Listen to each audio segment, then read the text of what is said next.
Hi, this is Andy Braitman again. We're back in the studio. And in the next level of talking about handling wet-on-wet painting, the most difficult part is handling whether you want to have wet paint or dry paint. Wet paint tends to lose its shape and conform to the surface you're working with. And so I'm looking for something that'll get the paint wet but not lose the body of the paint. And there are different painting mediums that'll do it.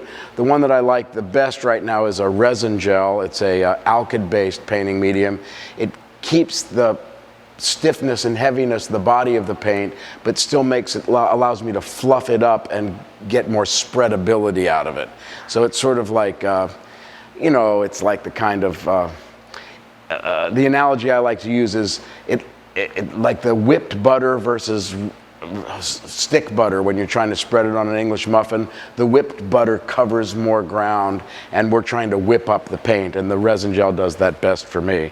So I'll squeeze it out, and then I control that with a powder, and the powder is just a French talc, and I'll put a little bit out on the palette so I have that available to me. And that will, it's a filler that most paint manufacturers use to keep their paint, they don't have to use as much pigment in it, and I'll use it as a drying agent. So I'm going to come back to painting on this tree, and I want to put some, let's say I want a more fluid white across there. I'll take some white, and the light source, that's going to be on the light side of the canvas, so I'll warm that up with a little bit of this Indian yellow. And I'm trying a new brand today. I'll put a little cad orange into it. And I can't remember the name of the brand. I think it's something like Jacuzzi, something like that. And I'm going to lighten that up, and you can see that this is a very fluid paint, but I need to have it spread and dry, and traditionally yellows don't dry at all. So the alkyd's going to help me dry it, and look what happens. It really homogenizes nicely with that.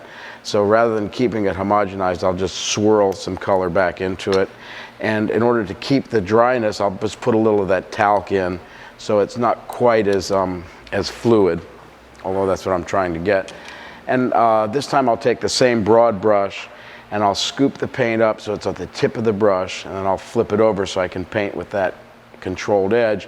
And you'll see that I'm able to come back and catch some light source across the side of this and let that previous surface that I put down with the wax pull the paint off the tip of the brush, except here where I got a little aggressive, in which case I'll come back with some white and some more resin gel, swirl it around together, and I'm going to just pull that across to blend those colors in.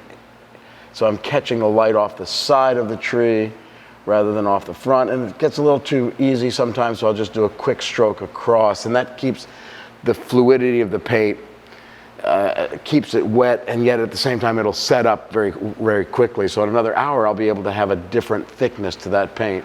Right now it's setting up just fine. I'll leave it right where it is.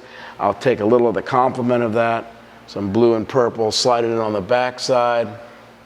It's not quite dark enough.